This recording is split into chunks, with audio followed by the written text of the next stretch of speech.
اعوذ باللہ من الشیطان الرجیم بسم اللہ الرحمن الرحیم الحمد للہ رب العالمین والصلاة والسلام علی سید الانبیاء والمرسلین وعلی اہل بیتہ الطیبین الطاہرین وصحبہ المنتجبین۔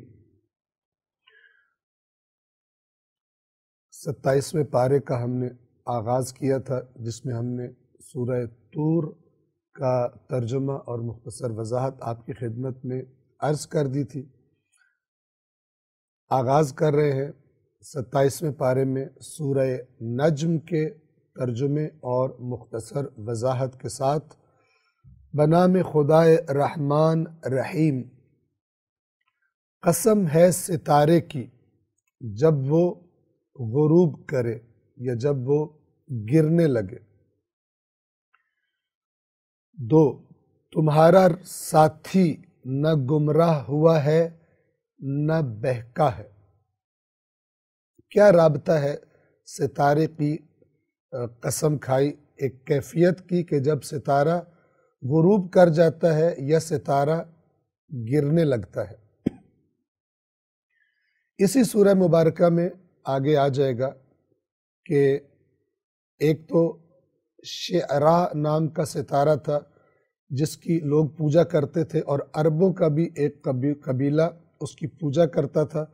سورج کے بعد وہ سب سے زیادہ روشن نظر آنے والا ستارہ تھا۔ خداوند عالم نے گویا کہ اشارہ کیا ہے کہ وہ جو غائب ہو جائیں، غروب کر جائیں، وہ قابل عبادت نہیں ہوتے، اور یہ ستاروں کا غروب کر جانا یہ گواہی دے رہا ہے کہ دعوت رسول اللہ ہی برحق ہے، نہ کہ اور تم ایک اللہ کی عبادت کرو،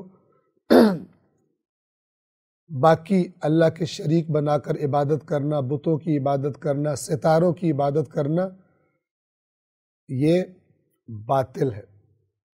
یہ مراد بھی لی جا سکتی ہے وَالنَّجْمِ اِذَا ہوا سے، یہ جو غروب ہو جاتے ہیں، یہ جو گر جاتے ہیں، یہ ستارے قابل عبادت نہیں ہیں۔ یا یہ مراد لی جا سکتی ہے کہ جیسا پہلے قرآن کریم کی صورتوں میں گزر گیا کہ جب کوئی شیاطین غیب کی کوئی خبر لینے کے لیے آسمان کی طرف جاتے ہیں تو چمکتے ہوئے شہاب ثاقب ان پر لپکتے ہیں اور وہ ان کے لیے عذاب بن جاتے ہیں اور وہ اوپر نہیں جا سکتے۔ اگر اس سورہ مبارکہ کی بعد میں آنے والی آیات کو ہم مد نظر رکھیں کہ جس میں کافر جو رسول اللہ پر یہ بہتان لگا رہے تھے کہ ان پر کوئی وحی نہیں آتی، یہ اپنے پاس سے گھڑتے ہیں، اور کبھی کہتے تھے کہ یہ اچھا بھلا تھا اب گمراہ ہو گیا، اور کچھ لوگ کہتے تھے یہ بہک گیا ہے، تو اللہ تبارک و تعالی آسمانوں سے جو وحی لے کر فرشتے اترتے ہیں اور انبیاء تک لے کر آتے ہیں، اور اب خود رسول اللہ تک وہ وحی لے کر آنے والا فرشتہ خداوند عالم اس نظام کو گواہ بنا رہا ہے کہ وہ ستارے کے جو شیاطین کو اجازت نہیں دیتے کہ وہ آسمان سے آنے والے پیغام میں سے کچھ چرا لیں یا اس کی پہلے سے خبر پیدا کر لیں،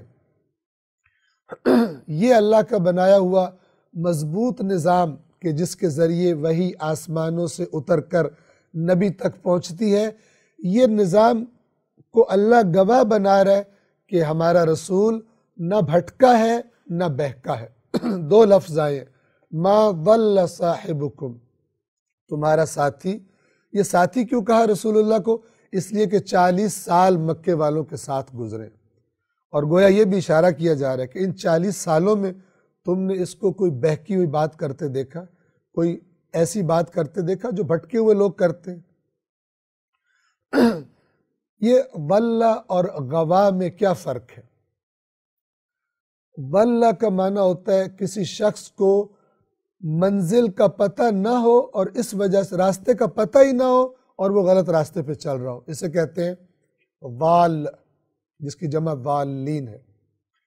اور اگر کسی شخص کو راستے کا پتہ ہو پھر بھی اکتاہٹ کی وجہ سے یا کسی بھی اپنی خواہش کی وجہ سے وہ جانتے بوجھتے ہوئے سیدھے راستے کو چھوڑ دے، ظاہر بات ہے چاہے لا علمی میں راستہ چھوڑا ہو چاہے جانتے بوجھتے ہوئے راستہ چھوڑا ہو، بالآخر سیدھے راستے سے ہٹ گیا ہے، تو اللہ تعالیٰ ان دونوں چیزوں کی نفی فرما رہا ہے اپنے رسول کے بارے میں کہ جو کچھ کہہ رہے ہیں وہی آ رہی ہے اور اس وحی کے مطابق کلام کرتے ہیں، نہ بھٹکے ہیں نہ بہکے ہیں۔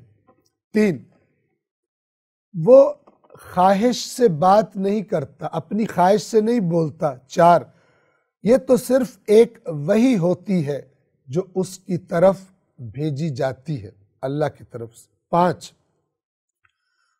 شدید قوت والے نے انہیں تعلیم دی ہے۔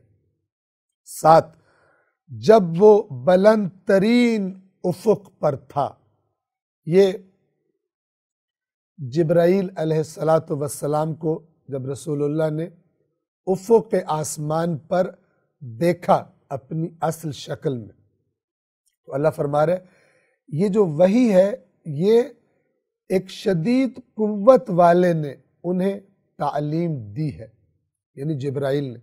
اب اگر ذہن میں سوال آئے کہ کیا جبرائیل رسول اللہ کے استاد ہیں؟ جبرائیل استاد نہیں ہے، جبرائیل تو ایک واسطہ ہے، اللہ در حقیقت سکھانے والا ہے، رسول اللہ کا معلم اللہ ہے، اس لیے کہ جبرائیل نہ اپنے پاس سے وحی میں کچھ اضافہ کر سکتے ہیں نہ کچھ کمی کر سکتے ہیں، صرف ایک پیغام پہنچانے والے ہیں۔ جیسا اللہ نے ان کو جو وحی کی امانت اللہ دیتا ہے اسی طرح وہ رسول اللہ کے پاس لے آتے ہیں، لہٰذا جبرائیل صرف ایک واسطہ ہے، اصل معلم رسول اللہ اللہ تبارک و تعالی ہے۔ جب وہ بلند ترین افق پر تھا، روایات میں بتایا گیا کہ رسول اللہ نے جبرائیل کو علیہ السلام کو اپنی اصل شکل میں دیکھا۔ 8، پھر وہ قریب آیا، پھر مزید قریب آیا۔ 9، یہاں تک کہ 2 کمانوں کے برابر یا اس سے کم فاصلہ رہ گیا۔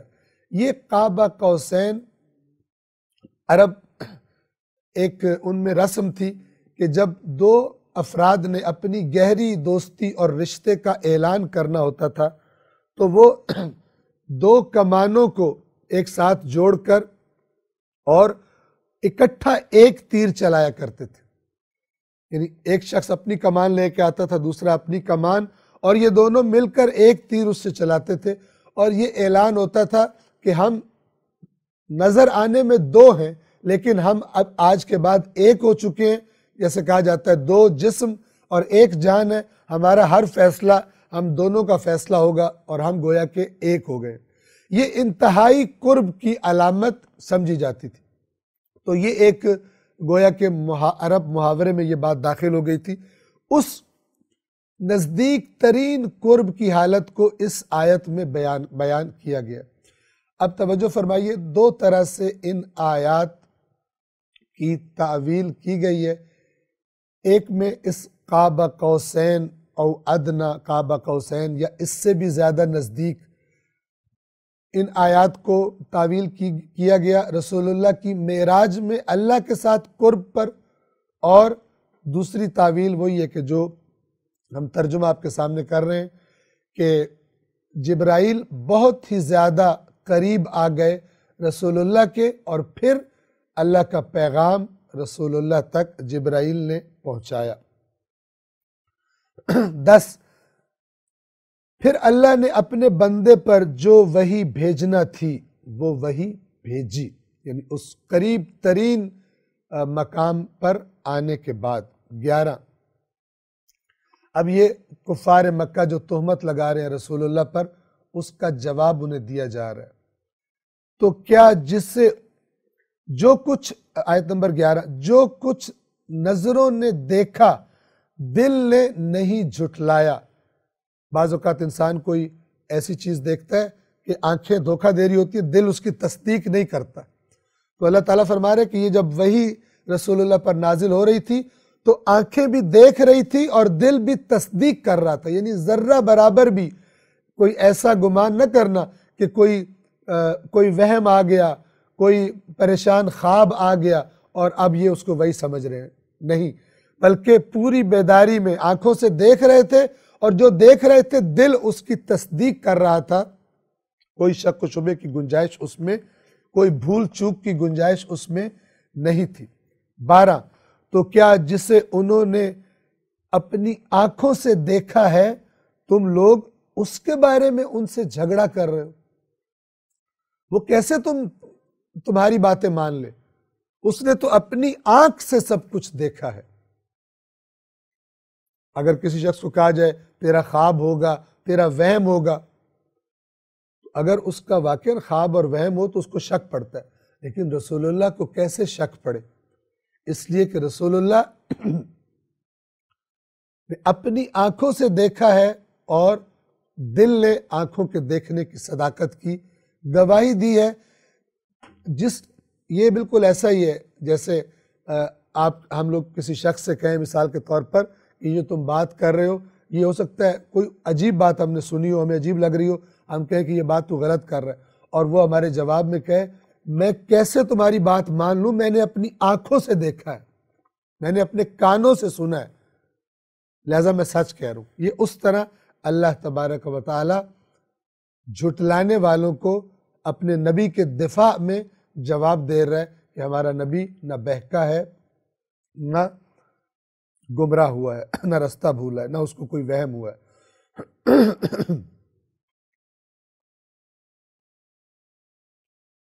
13، اور بے شک انہوں نے پھر ایک مرتبہ اسے دیکھ لیا، یعنی حضرت جبرائیل کو ایک مرتبہ پھر دیکھا، کہاں پر؟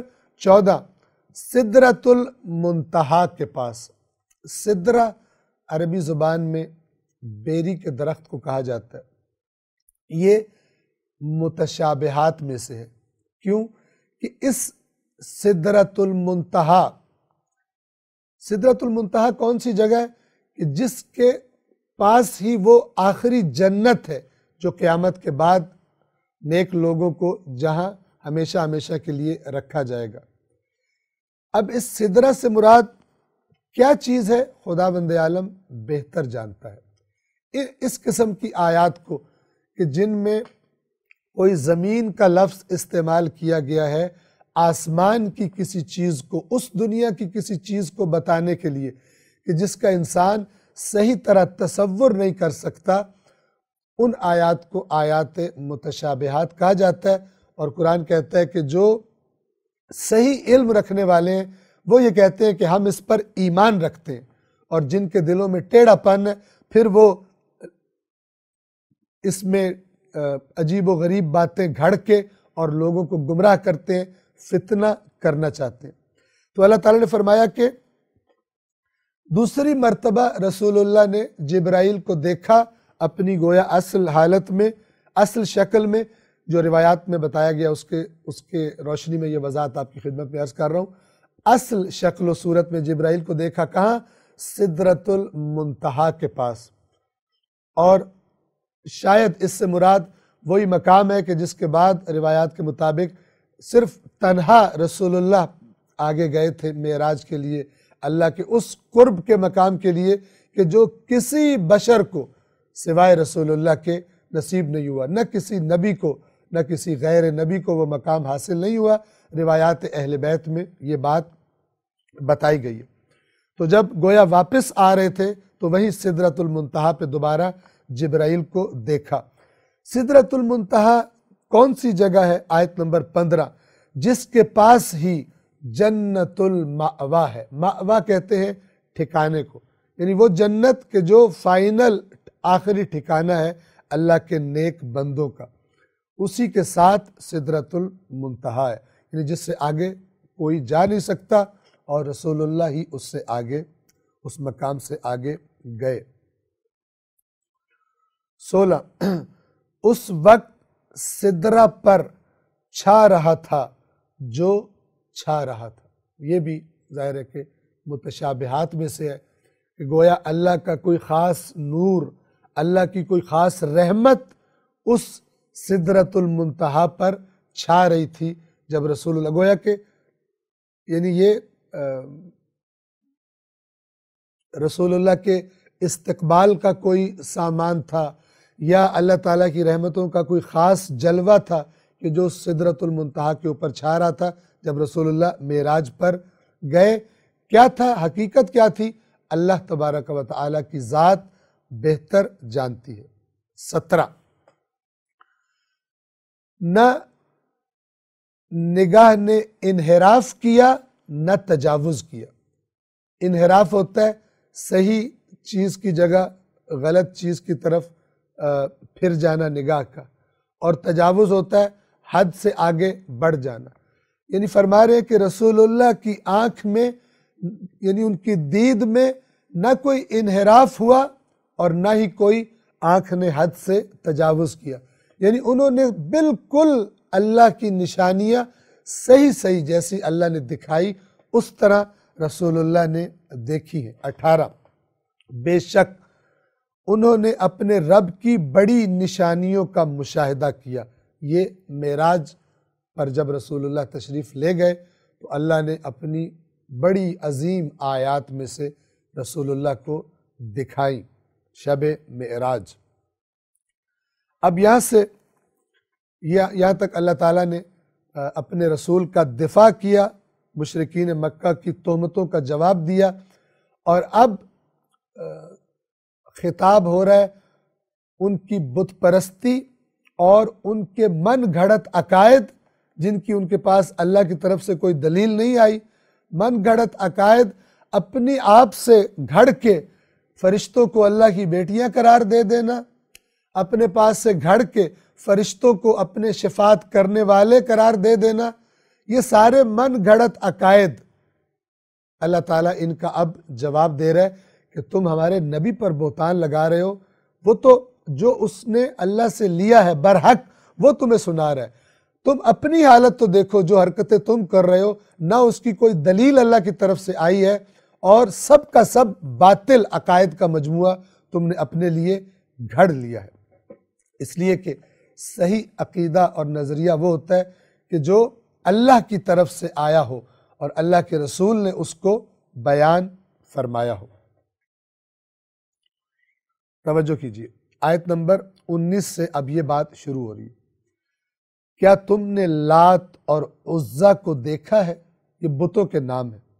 20، اور پھر تیسرے منات کو بھی، لات، عزا اور منات، یہ تینوں لڑکیوں کے نام ہیں، مؤنث نام ہیں جو انہوں نے اپنے پاس سے فرشتوں کے بت بنا کے اپنے پاس سے گھڑ کے ان کے نام بھی رکھ لیے تھے اور ان کی پھر یہ عبادت کیا کرتے تھے۔ تو اللہ نے فرمایا کیا تم نے ان پہ غور کیا ہے؟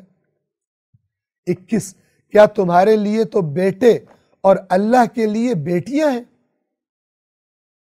یہ مسئلہ پہلے بھی قرآن میں گزر چکا۔ 22، یہ تو پھر بڑی غیر منصفانہ تقسیم ہے۔ ایک تو یہ ہے ہی باطل، اللہ کی اولاد ہی کوئی نہیں ہے، دوسرا تم ایسے بے انصاف ہو کہ جو اپنے لیے ناپسند کرتے ہو بیٹیاں، اللہ کے لیے تقسیم، اپنی تقسیم میں تم نے اللہ کو وہ تقسیم کر کے بیٹیاں دی ہے۔ کیسی غیر منصفانہ تقسیم ہے، اگرچہ یہ بات ہی باطل ہے۔ 23، اب ذرا غور سے سنیے، یہ اور کچھ بھی نہیں، لات و منات و عزا، یہ اور کچھ بھی نہیں، یہ جو تم باتیں گھڑ رہے ہو کہ یہ بڑے طاقتور ہیں اور یہ شفاعت کریں گی، چونکہ لڑکیاں کہتے تھے، یہ اور کچھ بھی نہیں، صرف چند نام ہیں جو تم نے اور تمہارے آباء و اجداد نے گھڑ لیے ہیں، اللہ نے تو اس کی کوئی دلیل نازل نہیں کی۔ اب یہ قرآن کا پیغام ہے کہ انسان جو بھی عقیدہ بنائے اس کی دلیل تلاش کرے، اللہ کے قرآن سے یا رسول اللہ اور مثلا اہل بیت اطہار کے فرمان سے، اور وہ بھی صحیح روایات جو قرآن کے مخالف نہ ہو۔ فارمولہ جو ہم بار بار تکرار کر رہے ہیں اس درس قرآن میں، یہ تو صرف چند نام ہیں جو تم نے اور تمہارے آباء و اجداد نے گھڑ لیے ہیں، اللہ نے تو اس کی کوئی دلیل نازل نہیں کی۔ تو پھر یہ کہاں سے آئے؟ اللہ فرما رہا ہے کہ تم لوگ کیا کرتے ہو، یہ لوگ صرف گمان اور خواہش نفس کی پیروی کرتے ہیں. یعنی یہ بجائے یہ کہ خالص توحید کو مان لیں جو حضرت ابراہیم ان کو دے کر گئے تھے، انہوں نے خرابیاں کرنی تھی، بے ایمانیاں کرنی تھی، نظام توحید میں ان کو گنجائش نہیں ملی، تو انہوں نے اپنے گمانوں سے جن کو گویا کہ طاقت دی ان کی خواہشات نفس نے کہ کچھ بت گھڑ لو اور پھر کہو کہ یہ بت تمہاری جو تم اللہ کی نافرمانیاں کرو گے، یہ بت جو ہیں ان کو تم خوش کر لو تو یہ تمہاری شفاعت کریں گے اللہ کے پاس اور تمہیں اللہ سے چھڑا لیں گے. یہ شیطان انسان کو اللہ کی طرف سے توجہ ہٹا کے بت پرستی کی طرف توجہ کراتا ہے تاکہ پھر اس بت کے نام پہ انسان کو بہکائے. تم جو بھی خرابیاں کرتے رہو اللہ تعالیٰ تمہیں معاف کر دے گا. بڑی توجہ کے ساتھ سنیے. کبھی تو پتھر کے بت بنوائے گا، اصل میں چاہتا ہے نظام توحید خراب ہو جائے. کبھی پتھر کے بت بنوائے گا، کبھی فرشتوں کی پوجا کروائے گا، فرشتے پاک ہیں جو بہتان ان پہ لگایا جاتا ہے. کبھی حضرت عیسیٰ کی طرف زیادہ توجہ کروا کر حضرت عیسیٰ کے بارے میں غلو کروا کر انہیں ان کی قوم کو گمراہ کرے گا کہ تم عیسیٰ کی محبت میں عیسیٰ کو اللہ بنا دو، اللہ کا بیٹا بنا دو. عیسیٰ پاک ہیں ان بہتانوں سے جو مشرکوں نے ان پر لگائے. عیسیٰ تو پیغمبر توحید تھے. اللہ نے یہ بھی بیان کیا قرآن میں کہ وہ کافر ہیں جو حضرت عیسیٰ کو اللہ کے مقابلے میں اللہ کے برابر درجہ دے دیتے. اور یہ رسول اللہ سے پہلے آنے والی مقدس ترین ہستی حضرت عیسیٰ کا نام لے کر اور ان کے ساتھ حضرت عزیر کا نام لے کر قرآن نے یہ بیان کر دیا کہ ہمارے نیک بندوں سے بھی اگر غلط باتیں ان کے ساتھ منسوب کر کے تم ان کو اللہ کے برابر لے آؤ یا یہ سمجھو کہ ہم ان کو خوش کر لیں تو یہ اللہ سے ہمیں چھڑا لیں گے اور اللہ کے شریعت کے قانون کو بھول جاؤ، نظام توحید کو تم پس پش ڈال دو تو یہ تمہارے کچھ بھی کام نہیں آئے گا. ایک ہی نظام ہے، ایک ہی قانون ہے جس کو فالو کرو گے تو اللہ کی رضا تمہیں ملے گی. یہ اللہ کے بندے اسی قانون کو بتانے کے لیے تمہارے پاس آئے تھے، نہ کہ ان کے نام پر اور قانون اور رسومات گھڑ لی جائیں اور پھر کہا جائے کہ ہم تو ان کو خوش کر رہے ہیں، اللہ کے ساتھ یہ خود ہی معاملہ ہمارا سیدھا کر لیں گے. یہ توحید نہیں، یہ شرک ہے. یہ آیات قرآن تا قیامت فارمولہ دیتی ہیں قرآن پڑھنے والے کو کہ کہیں کسی بت کے نام پر، کسی فرشتے کے نام پر، کسی اللہ کے مقدس نبی کے نام پر، مقدس ہستی کے نام پر کہیں تیرے ساتھ بھی تو ایسا ہی نہیں ہو رہا جیسا ان لوگوں کے ساتھ شیطان نے گزشتہ زمانوں میں کیا تھا.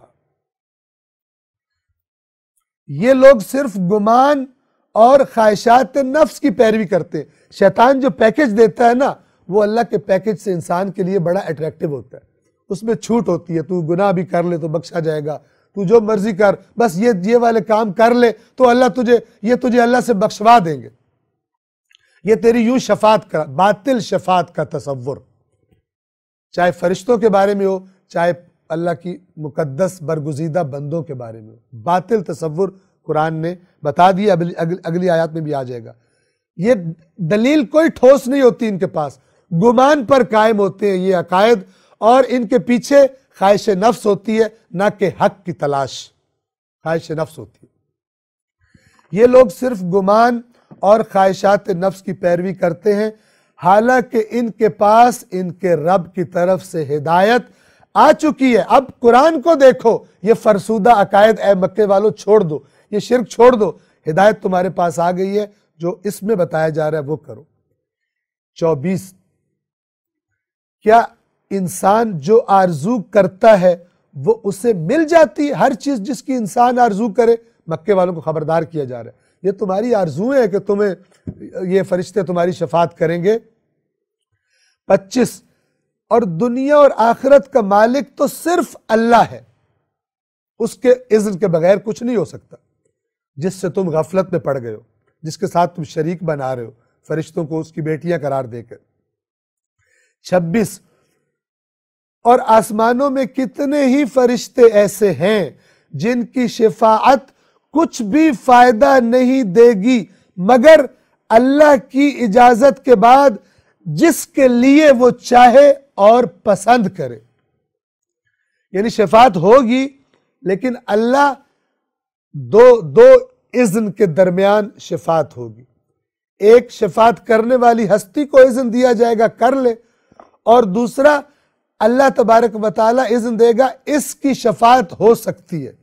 یہ قرآنی شفاعت ہے اور یہ اللہ ہی کے نظام توحید کے اندر ہے. یہ نظام توحید سے ہٹ کے نہیں ہے کہ اللہ کو ناراض کرتے رہو اور اپنے من گھڑت عقائد کے مطابق کسی اور کام سے مقدس ہستیوں کو، فرشتوں کو راضی کرتے رہو، اور پھر وہ اللہ کی تم نے نافرمانی بھی کی ہے تو وہ تمہاری شفاعت کر کے تمہیں چھڑا لیں گے. یہ باطل تصور مکہ کے مشرکوں کے اندر بھی پایا جاتا تھا. اللہ نے اس کے باطل ہونے کو واضح کر دیا. آسمانوں میں کتنے ہی فرشتے ایسے ہیں جن کی شفاعت کچھ بھی فائدہ نہیں دے گی، مگر بعد اس کے کہ اللہ اجازت دے جس کے لیے وہ چاہے اور راضی ہو کہ اس کی شفاعت کر لی جائے. 27 بے شک جو لوگ آخرت پر ایمان نہیں رکھتے وہ فرشتوں کے نام لڑکیوں جیسے رکھتے ہیں. اے مکے والو، اگر تمہیں آخرت پر صحیح ایمان ہوتا تو تم تو پھر بڑے محتاط ہوتے، پھر من گھڑت عقیدے نہ بناتے، شرک نہ کرتے اللہ کے ساتھ. ابراہیم تو تمہارے آباء و اجداد کو توحید پر چھوڑ گئے تھے، بعد میں تم نے یہ من گھڑت باتیں بنائی. 28 حالانکہ انہیں اس کا کچھ بھی علم نہیں ہے. قرآن کہتا ہے علم پر بنیاد رکھو، گمان پر بنیاد نہ رکھو اپنے عقائد کی. لوگوں کو میں نے دیکھا سارے یہ کر رہے ہیں، مجھے گمان ہوا ہے یہی ٹھیک ہوگا، میں بھی کر رہا ہوں. یہ تو پھر آپ دنیا میں جتنے مختلف ادیان دیکھتے ہیں، جتنے مختلف مسالک دیکھتے ہیں، جو جس ماحول میں پیدا ہوتا ہے وہ کہتا ہے کہ میں نے تو اسی طرح دیکھا ہے، اس کے پیچھے چل پڑتا ہے. یہ شعور اور بصیرت والا ایمان نہیں ہوتا، یہ آباء و اجداد کا تقلیدی ایمان ہے. جبکہ عقائد دلیل کی بنا پر ہونے چاہیے، اور وہ دلائل اللہ تبارک و تعالیٰ نے اپنی کتاب میں عقل کو جھنجھوڑنے والے عقلی دلائل خداوند عالم نے اپنی کتاب میں رکھے ہیں. اور پھر اس کے بعد قرآن ہی سب سے بڑی بنیاد ہے حق اور باطل میں جدائی کرنے کی. 29 آیت نمبر 28 چل رہی تھی. حالانکہ انہیں اس کا کچھ بھی علم نہیں ہے، وہ تو صرف گمان کی پیروی کرتے ہیں، اور گمان تو حق کے مقابلے میں ذرہ برابر بھی کام نہیں آتا. اصل حق اور علم ہے، گمانوں پر نہ چلو. 29 پس آپ اے رسول اس شخص سے منہ پھیر لیں جو ہمارے ذکر سے منہ پھیرتا ہے اور صرف دنیاوی زندگی کی خواہش رکھتا ہے. کتنا خوبصورت ہے کہ وہ جو دنیا کا طلبگار ہے رسول، آپ کی بات اس کو سمجھ نہیں آئے گی. اس کو تو دنیا کا فائدہ چاہیے، دین سے بھی دنیا کا فائدہ چاہیے. تو جس کے دل میں صرف دنیا گھسی ہوئی ہے، اے رسول آپ اس کو چھوڑ دیجئے، وہ ہمارے یاد سے رخ پھیرنے والا ہے، آپ بھی اسے کنارہ کشی کیجئے. 30 اب یہ دنیا داروں کی، دنیا پرستوں کی، مادہ پرستوں کی بات ہو رہی ہے. یہی آیت نمبر 30 یہی ان کے علم کی انتہا ہے. آپ کا پروردگار یقیناً بہتر جانتا ہے کہ اس کے راستے سے کون بھٹکا ہے، اور اسے بھی خوب جانتا ہے جو ہدایت پر ہے. یہ مکے والے بھٹکے ہوئے، اے رسول آپ تو صراط مستقیم پر. ان دنیا پرستوں کا علم اسی دنیا میں اس کی پرواز ہے، آگے تک نہیں جا سکتا. ان کو صرف دنیا نظر آتی ہے، دنیا سے آگے کچھ دکھائی نہیں دیتا، نہ یہ دیکھنا چاہتے، اسی دنیا کے عاشق. 31 اور جو کچھ آسمانوں اور زمین میں ہے سب اللہ ہی کا ہے، تاکہ اللہ برائی کرنے والوں کو ان کے عمل کا بدلہ دے اور نیکی کرنے والوں کو بہترین جزا دے. یعنی یہ اللہ کی ملکیت ہے سب کچھ، اور اللہ یہ کرنے والا ہے. یہ سب کچھ اللہ نے باطل پیدا نہیں کیا. کس لیے پیدا کیا ہے؟ تاکہ آزمائے، اور آزمانے کے بعد بروں کو ان کا بدلہ اور اچھوں کو ان کی بہترین جزا دے. اب اچھوں کی صفات اللہ بیان فرما رہا ہے. وہ لوگ، آیت نمبر 32 وہ لوگ جو کبیرہ گناہوں سے، گناہان کبیرہ سے اور بے حیائیوں سے اجتناب کرتے ہیں، دور رہتے ہیں بے حیائی کی محفلوں سے، بے حیائی کی باتوں سے، سوائے ان کے جو ان سے ہو جاتے ہیں، گناہان صغیرہ جنہیں کہا جاتا ہے، نہ کہ عادی مجرم ہو. یاد رکھیے روایات میں یہ بات بتائی گئی کہ اگر گناہ چھوٹا بھی ہو انسان اس کو تکرار کرے، عادت ڈال لے، وہ کبیرہ ہو جاتا۔ یہ اس سے مراد وہ گناہ ہیں جو بعض اوقات انسان سے غفلت میں، جذبات میں بالآخر انسان ہے سرزد ہو جاتے ہیں، نہ کہ عادت ڈالی ہوئی ہے اللہ کی نافرمانی کرنی، یہ مراد ہے۔ سوائے گناہان صغیرہ کے تو آپ کے پروردگار کی مغفرت کا دائرہ یقیناً بہت وسیع ہے، وہ ان چھوٹے موٹوں کو معاف کر دے گا، وہ تم سے خوب آگاہ ہے۔ اسی آیت میں اللہ بتا رہا ہے کہ یہ جو جن کو اللہ نے اچھی جزا دینی ہے یہ عادی مجرم اور بدماش نہیں ہوتے، بے حیائیوں والے کام کرنے والے اور بڑے گناہ کرنے والے یہ نہیں ہوتے۔ وہ تم سے خوب آگاہ ہے جب اس نے تمہیں مٹی سے بنایا اور جب تم اپنی ماؤں کے شکم میں ابھی جنین تھے، اللہ تو تمہیں تب سے جانتا ہے، پس اپنے آپ کی پاکیزگیاں بیان نہ کرو، اپنی تعریفیں نہ کرو کہ میں کوئی بڑی چیز ہوں، بڑا نیک ہوں۔ اللہ تمہیں جانتا ہے کون نیک ہے، تم میں سے کون نیک نہیں ہے۔ اللہ نے منع کیا قرآن میں اپنی تعریفیں کرنے سے، اپنی پاکیزگیاں بیان کرنے سے۔ اللہ پرہیزگار کو خوب جانتا ہے، تم اپنی تعریفیں کر کے خود سے اپنے آپ کو پرہیزگار نہ بتاؤ۔ آیت نمبر 33، یہ آیات جو ہیں توجہ کیجیے، کیا آپ نے اس شخص کو دیکھا جس نے منہ پھیر لیا اور تھوڑا سا عطا کیا اور پھر رک گیا؟ 35، کیا اس کے پاس غیب کا علم ہے اور وہ دیکھ رہا ہے، غیب جانتا ہے؟ 36، یا کیا اسے ان باتوں کی خبر نہیں پہنچی جو موسیٰ کے صحیفوں میں تھی؟ یہ ایک شخص تھا جس نے گویا کہ ایمان قبول کیا، رسول اللہ پر ایمان لایا اور رسول اللہ کے مقاصد پر خرچ کرنا شروع کیا، تو اس کے کسی کافر دوست نے اسے کہا کہ خرچ مت کر، تو خود بھی مفلس ہو جائے گا، اور میرے ذمے آیا تیرا گناہ اگر تو نے اپنا ہاتھ روک لیا، یہ گناہ میں اپنے ذمے لیتا ہوں۔ تو اس بندہ خدا نے وہ خرچ کرنا چھوڑ دیا۔ تو اللہ نے فرمایا اے رسول کیا آپ نے اس کو دیکھا ہے جس نے منہ پھیر لیا اور تھوڑا سا عطا کیا پھر رک گیا؟ کیا اس کے پاس علم غیب ہے کہ وہ دیکھ رہا ہے کہ اگر خرچ کرے گا تو بھوکا ہو جائے گا؟ یا اس کے پاس غیب ہے کہ اس کا گناہ نہ خرچ کرنے کا گناہ جو ہے وہ اللہ اس کے اس دوست کو دے دے گا جس نے اسے کہا ہے؟ کیا اسے ان باتوں کی خبر نہیں پہنچی جو موسیٰ کے صحیفوں میں تھی؟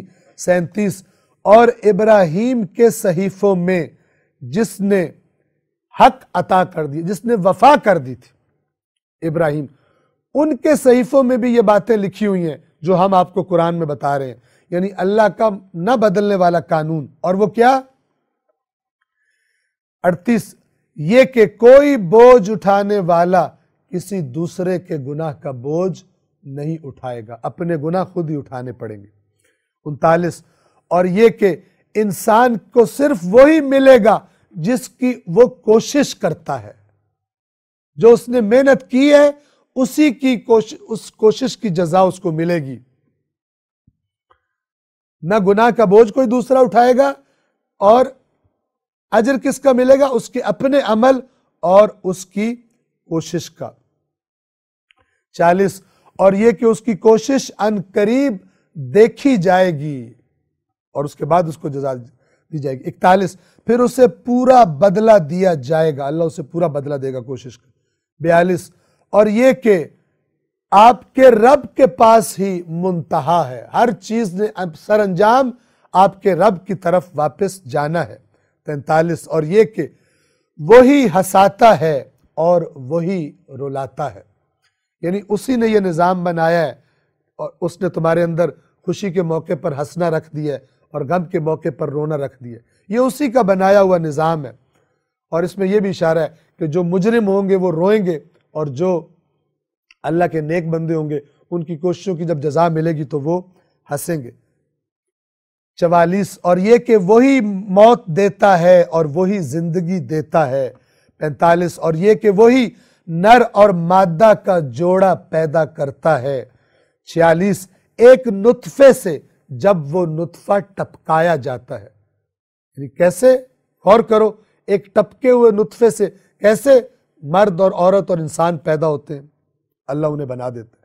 37، اور یہ کہ دوسری زندگی کا پیدا کرنا اس کے ذمے ہے، یعنی وہ کر کے چھوڑے گا۔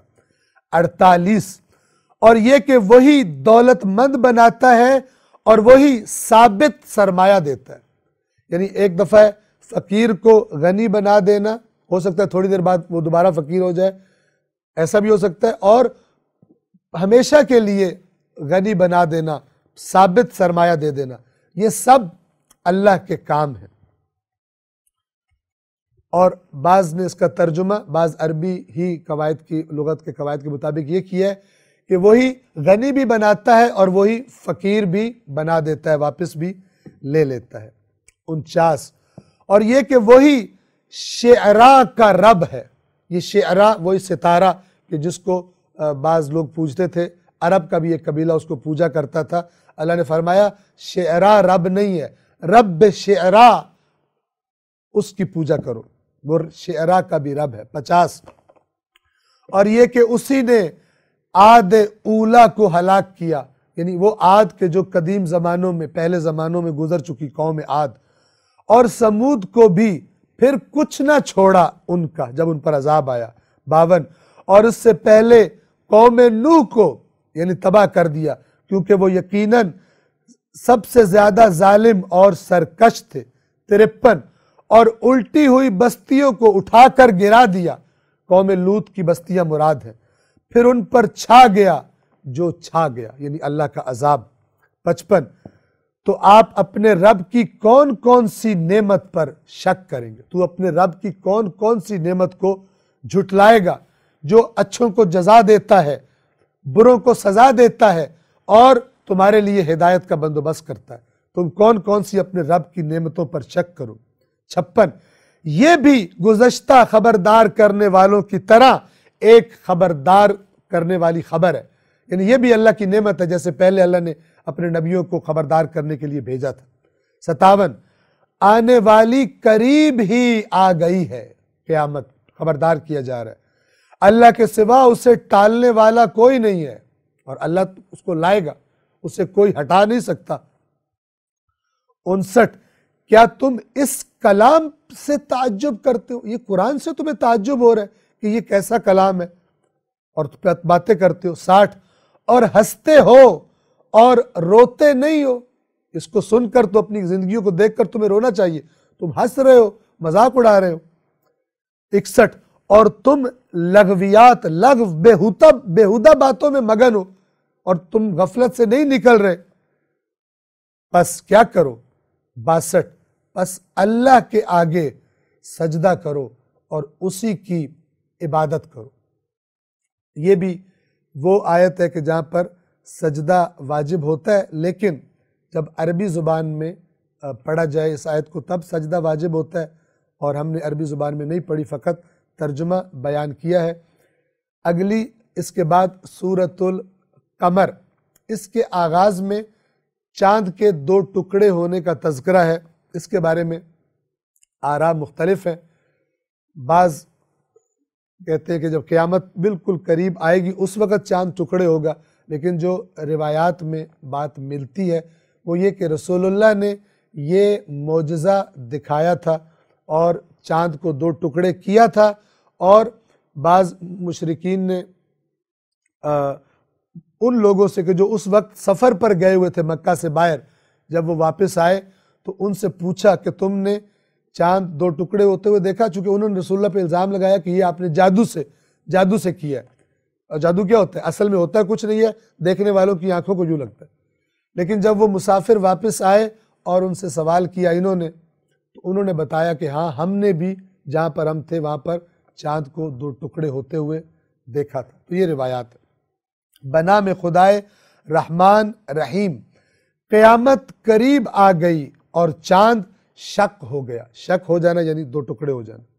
2، اور اگر یہ کوئی نشانی دیکھ لیتے ہیں تو منہ پھیر لیتے ہیں اور کہتے ہیں یہ تو وہی ہمیشہ کا جادو ہے، جیسا کہ میں نے روایات کی روشنی میں آپ کی خدمت میں عرض کیا کہ جب دیکھا تو کہا یہ تو وہی جادو ہے۔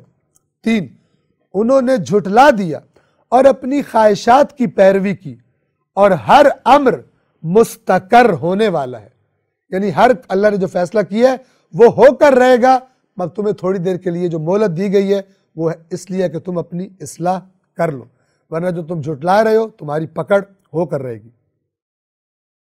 4، اور بے شک ان کے پاس وہ خبریں آ چکی ہیں جو باز رہنے کے لیے کافی تھی، یعنی اگر کسی نے رکنا ہو خرابیوں سے، نافرمانیوں سے، تو اللہ کے قرآن میں وہ آ چکا ہے، کافی ہے۔ نصیحت جس نے قبول، جس کے اندر یہ گنجائش موجود ہو، انسانیت موجود ہو، اس کے لیے ہدایت آ چکی ہے۔ یعنی اب جو نہیں مان رہے وہ اگلے مراحل پر بیماریوں کے چلے گئے، ہٹ دھرمیوں کے۔ 5، حکیمانہ اور مؤثر باتیں لیکن تنبیہیں فائدہ مند نہیں ہوتی ان کے لیے جنہوں نے ہٹ دھرمی اپنا لی ہو۔ 6، پس اے رسول آپ بھی ان سے رخ پھیر لیں، جس دن بلانے والا ایک ناپسندیدہ چیز کی طرف بلائے گا، یعنی ان مجرموں کو حساب کتاب اور جہنم کی طرف قیامت کے دن وہ بلانے والا بلائے گا، آپ ان کو چھوڑ دیجئے اگر یہ ہٹ دھرمی پر ڈٹے ہوئے۔ اب قیامت کے دن کا منظر ہے۔ 7، تو وہ آنکھیں نیچی کر کے قبروں سے نکل پڑیں گے گویا کہ وہ بکھری ہوئی ٹڈیاں ہیں۔ یہ ٹڈی دل آج کل جو حملہ بھی کیا ہوا فصلوں پر، ان کی مثال دے رہا ہے اللہ۔ یہ جو اب اکڑ رہے ہیں اور بڑے متکبر اور بڑے سردار بنے بیٹھے ہیں، یہ ایسے نکل کر قبروں سے گر رہے ہوں گے جیسے ٹڈیاں گرتی۔ اور آپ کو پتہ ہے بڑی بدحواس والی حرکت ہوتی ہے ٹڈیوں کی، کوئی ادھر گر رہی ہے، کوئی ادھر گر رہی ہے، اور اڑ کر ایک طرف جا رہی ہوتی ہے، اور ان کی رخ بھی ایک طرف ہوتا ہے اس سارے ٹڈی دل کا۔ تو وہ تصویر اللہ دکھا رہا ہے کہ ایسے یہ نکل کے باہر گرتے پڑتے ہوئے جا رہے ہوں گے جدھر ان کو بلایا جا رہا ہوگا، کہ جیسے ٹڈیاں گرتی۔ تو وہ آنکھیں نیچی کر کے قبروں سے نکل پڑیں گے گویا وہ بکھری ہوئی ٹڈیاں ہیں۔ 8، پکارنے والے کی طرف دوڑتے ہوئے جا رہے ہوں گے، اس وقت کفار کہیں گے یہ تو بڑا کٹھن، بڑا مشکل دن ہے۔ 9، ان سے پہلے نوح کی قوم نے بھی جھٹلایا تھا، حضرت نوح کی قوم، تو انہوں نے ہمارے بندے کو جھٹلا دیا اور کہنے لگے یہ دیوانہ ہے اور جھڑکی کا شکار ہے، یعنی جنات نے اس کو جھڑکا ہے تو اب اس کی عقل خراب ہو گئی ہے۔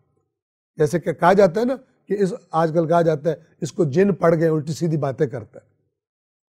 حضرت نوح کی یہ بے احترامی کرتے تھے ان کے قوم والے، کہتے ہیں دیوانہ ہے اور جنوں کی جھڑکی کا شکار ہے، اس کی عقل کام نہیں کرتی۔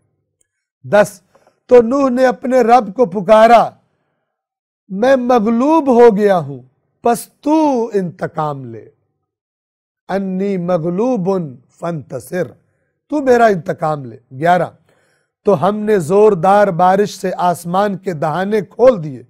12، اور زمین کو پھاڑ کے ہم نے چشمے جاری کر دیے تو پانی اس امر پر مل گئے جو مقدر ہو چکا تھا۔ آسمان سے آنے والا پانی اور زمین سے نکلنے والا پانی اکٹھے ہو گئے اور غرق کر دی گئی وہ قوم جو اللہ کے نبی کی توہین کیا کرتی تھی اور ہٹ دھرم تھی۔ 13، اور تختوں اور کیلوں والی پر ہم نے نوح کو سوار کیا، کشتی جو لکڑی کے تختوں اور کیلوں سے بنائی گئی تھی۔ 14، جو ہماری نگرانی میں چل رہی تھی، اللہ نگران تھا اس کا، حالانکہ طوفان آئے ہوئے تھے۔ یہ بدلہ اس شخص کی وجہ سے تھا جس کی قدر شناسی نہ کی گئی، جس کی بے قدری کی گئی۔ اللہ اپنے بندوں کی بے قدری کرنے والوں سے بدلے لیتا ہے، دنیا میں بھی بدلے لیتا ہے، آخرت میں بھی بدلے لے گا۔ امام حسین کی بے قدری کی گئی، آج تک فاسق اور فاجر مسلط ہیں امت مسلمہ پر، اکثریت آپ دیکھ لیجئے، فاسق فاجر بے دین نام کے، ظاہری نام کے مسلمان مسلط ہیں۔ اللہ تعالیٰ یہ بدلہ ہے اس شخص کی وجہ سے جس کی بے قدری کی گئی، اللہ تعالیٰ انتقام لیتا ہے۔ 15، ان آیات میں اشارے، قانون بتا رہا ہے اللہ کہ جب ہمارے بندوں کی بے قدری کی جائے گی ہم بدلے لیں گے۔ 15، اور بے شک ہم نے اس کشتی کو ایک نشانی بنا چھوڑا، تو کیا کوئی نصیحت قبول کرنے والا ہے؟ 16 تو بتاؤ میرا عذاب اور میری تنبیہیں یعنی وہ خبردار کرنا کیسی رہی، کیسے ہم نے غرق کیا، بتاؤ تو صحیح۔ 17 اور بے شک ہم نے اس قرآن کو نصیحت کے لیے آسان بنا دیا ہے، تو کوئی ہے نصیحت لینے والا؟ یہ آیت بھی قیامت کے دن گویا پکار کر کہے گی کہ تم لوگوں نے، میں تمہارے درمیان موجود تھا قرآن، اور یہ پکار رہی تھی یہ آیات، اللہ پکار رہا تھا، اللہ صدائیں دے رہا تھا اپنے قرآن میں کہ ہم نے اس قرآن کو بے شک آسان کر دیا ہے نصیحت کے لیے، تو تم میں سے ہے کوئی نصیحت لینے والا؟ اور تم لوگ اپنی موج مستی میں اپنے من گھڑت ڈھکوسلوں میں لگے رہے، رسومات ادا کرتے رہے، تم نے اللہ کی کتاب کو، تم کہتے تھے سمجھ نہیں آتا، جبکہ اللہ کہے گا نہیں لکھا قرآن میں کہ میں نے نصیحت کے لیے آسان کر دیا ہے کوئی نصیحت لینے والا؟ 18 قوم عاد نے تکذیب کی، جھٹلا دیا، تو بتاؤ میرا عذاب اور میری تنبیہیں کیسی رہی، کیا ہوا قوم عاد کے ساتھ جب انہوں نے تنبیہوں پر کان نہ دھرا۔ 19 ایک مسلسل نحوست کے دن ہم نے ان پر ایک طوفانی ہوا چلائی، یہ نحوست اس بد عملی کی وجہ سے جس پر عذاب آیا تھا، ان کے لیے منحوس دن تھا جن پر عذاب آیا۔ 20 جو لوگوں کو جڑ سے اکھڑے ہوئے کھجور کے تنوں کی طرح اٹھا کر پھینک رہی تھی، بڑے بڑے جسموں والے طاقتور لوگ ایسے ہوا انہیں اٹھا اٹھا کے پھینک رہی تھی جیسے کھجور کے تنے کٹ کٹ کے گر رہے ہوں۔ 21 پس بتاؤ میرا عذاب اور میری تنبیہیں کیسی تھی۔ 22 اور بے شک ہم نے اس قرآن کو نصیحت کے لیے آسان بنا دیا ہے، تو کیا ہے کوئی نصیحت قبول کرنے والا، نصیحت لینے والا؟ اس سے عبرت، اس میں کون سے ایک ایک لفظ کے 10 معنی نکل رہے ہیں جو تمہیں سمجھ نہیں آتے، اور 30 اور 40 معنی، اور تم نے ڈھکوسلے اور بہانے بنائے۔ چند جگہوں پر جہاں پر تھوڑا زیادہ تدبر اور سیاق و سباق دیکھنا پڑتا ہے، ان کو تم بہانے بنا کر تم نے پورے قرآن کو بدنام کر دیا کہ قرآن پڑھ ہی نہیں سکتے، 30 معنی نکلتے ہیں۔ شرم و حیا تم نے ہٹا دی، اللہ کہہ رہے میں نے قرآن کو نصیحت کے لیے آسان کر دیا، اور تم نے پروپیگنڈا کر دیا لوگوں میں کہ قرآن سمجھ میں نہیں آتا، بڑا مشکل ہے، اور عوام امت رسول قرآن سے دور ہو گئی۔ تھوڑا صبر کرو، تمہاری باری آنے والی ہے۔ اور بے شک ہم نے اس قرآن کو نصیحت کے لیے آسان بنا دیا، تو کیا ہے کوئی نصیحت لینے والا؟ 23 سمود کو بھی ہم نے خبردار، سمود نے بھی خبردار کرنے والوں کو جھٹلایا، تنبیہ کرنے والوں کو جھٹلایا، تو کہنے لگے کیا ہم اپنوں میں سے ایک بشر کی پیروی کریں، ہمارے میں سے یہ صالح ہمارے جیسا بشر ہے اس کی ہم پیروی کریں، تب تو ہم گمراہی اور دیوانگی میں پڑ گئے، ہم اس کی پیروی نہیں کریں گے، اس کی پیروی کرنے لگے تو ہم تو دیوانے، پاگل اور گمراہ ہو جائیں گے۔ 25 کیا ہمارے درمیان ایک یہی رہ گیا تھا جس پر یہ ذکر نازل ہونا تھا؟ انبیاء کا مذاق اڑاتے تھے، سمجھتے تھے ہمارے بڑے بڑے مالدار لوگ زیادہ مستحق ہیں، اللہ ان کو نبی بنائے۔ رسول اللہ کو بھی یہی طعنہ دیا مکے والوں نے، کیا ہمارے درمیان ایک یہی رہ گیا تھا جس پر یہ ذکر نازل کیا گیا؟ بلکہ یہ بڑا جھوٹا اور خود پسند آدمی ہے، یہ جھوٹ بول کر اپنے آپ کو بڑا بنانا چاہتا ہے، یہ بڑا خود پسند جھوٹا انسان ہے، اللہ کے نبیوں پر تہمت۔ 26 ان قریب انہیں معلوم ہو جائے گا کہ بڑا جھوٹا اور خود پسند کون ہے، یہ حضرت صالح کو اللہ نے فرمایا تھا۔ 27 بے شک ہم اونٹنی کو ان کے لیے آزمائش بنا کر بھیجنے والے ہیں، پس انتظار کیجئے ان کا اور صبر کیجئے، یعنی ان کو دیکھتے رہیے کہ یہ اس اونٹنی کے ساتھ کیا کرتے ہیں اور صبر کیجئے۔ 28 اور انہیں بتا دیجئے کہ پانی ان کے درمیان تقسیم ہوگا، ہر ایک اپنی باری پر حاضر ہوگا، ایک دن اونٹنی پانی پیے گی، اور ایک دن باقی قوم کی باری ہوگی۔ 29 پھر انہوں نے اپنے ساتھی کو بلایا اور اسے تھمایا، وہ ہتھیار جس سے اونٹنی کو قتل کرنا تھا، پس اس نے اونٹنی کی کونچیں کاٹ ڈالی۔ یہ اس معجزے کو دیکھا تھا، بعد میں دل سخت ہوئے اور اس اونٹنی کو قتل کر دیا گیا، ہلاک کر دیا گیا۔ اس کے بعد کیا ہوا؟ پھر عذاب آیا۔ 30 تو بتاؤ تو صحیح میرا عذاب اور میری تنبیہ کیسی تھی۔ 31 ہم نے ان پر ایک زوردار چنگھاڑ چھوڑ دی تو وہ سب باڑ والے بھوسے کی طرح ہو کر رہ گئے۔ باڑ میں جانوروں کے لیے جو بھوسا تیار کر کے رکھا جاتا ہے، اس کی حالت آپ نے دیکھی ہوگی، اس بھوسے کی طرح ہو کر رہ گئے، یہ جو اپنی طاقت پر اتنا اترایا کرتے تھے۔ 32 اور بے شک ہم نے اس قرآن کو نصیحت کے لیے آسان بنا دیا ہے، تو کیا ہے کوئی نصیحت لینے والا؟ یہ جو ہے نا وَلَقَدْ يَسَّرْنَا، یہ لقد عربی زبان میں یہ بتا رہا ہوتا ہے کہ قسم کھائی گئی ہے، اور اس قسم کا ذکر الفاظ میں نہیں کیا گیا اور قسم کا جواب دیا جا رہا ہے۔ یعنی صحیح طرح کیا جملہ ہوگا؟ اور اللہ قسم کھاتا ہے کہ اس نے قرآن کو آسان کر دیا۔ کیا جواب دیں گے قیامت کے دن طرح طرح کے بہانے اور ڈھکوسلے بنانے والے اور قرآن سے دور کرنے والے لوگوں کو، اللہ کی مخلوق۔ 33 لوط کی قوم نے بھی تنبیہ کرنے والوں کو جھٹلا دیا۔ 34 تو ہم نے ان پر پتھر برسانے والی ہوا چلا دی سوائے آل لوط کے جنہیں ہم نے سحر کے وقت بچا لیا۔ 35 اپنی طرف سے فضل کے طور پر، اللہ کا فضل ہوتا ہے جس سے لوگوں کو نجات ملتی ہے، شکر گزاروں کو ہم ایسے ہی جزا دیا کرتے ہیں۔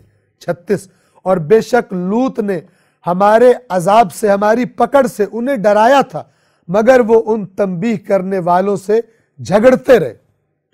37 اور بے شک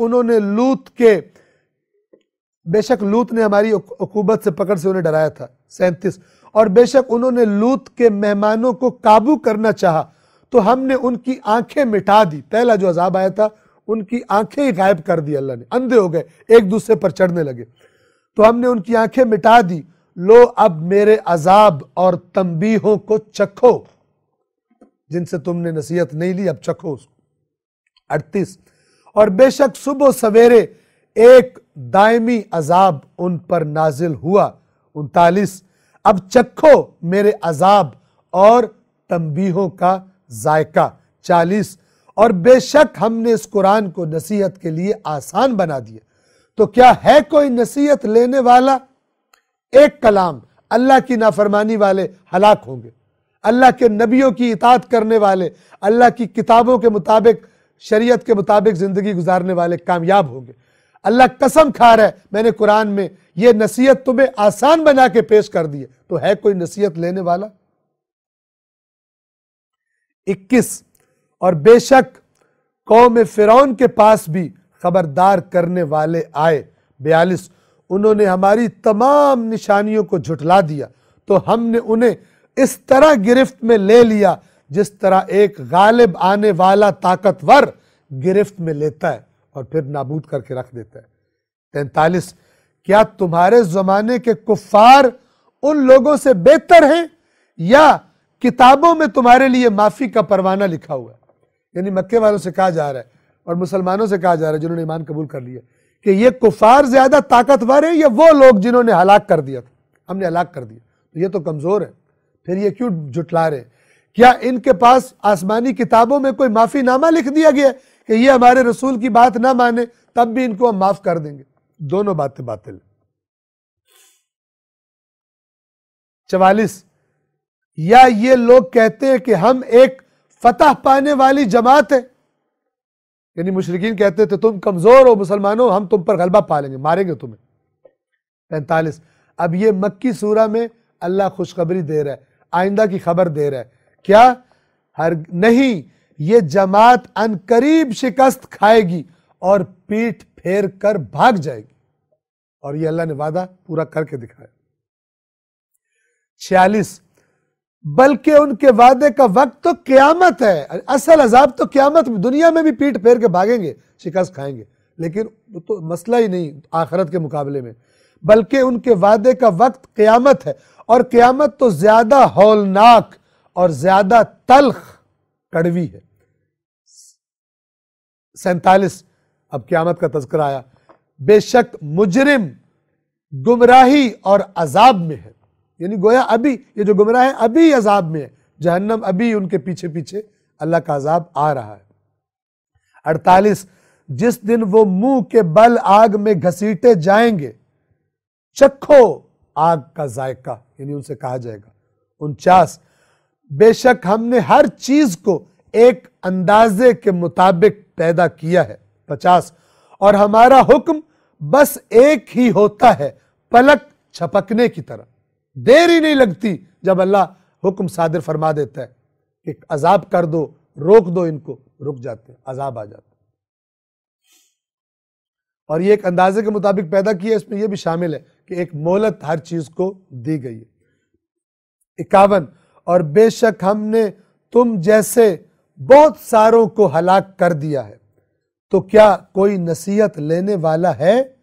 52 اور جو کچھ انہوں نے کیا سب اعمال ناموں میں، کتابوں میں درج ہے، ان کے اعمال نامے ہمارے پاس محفوظ ہیں۔ 53 اور ہر چھوٹی اور بڑی بات لکھ دی گئی ہے، کوئی چیز چھپی ہوئی نہیں ہے، اعمال ناموں میں سب لکھا ہوا ہے۔ 54 اہل تقوی متقین یقیناً جنتوں اور نہروں میں ہوں گے۔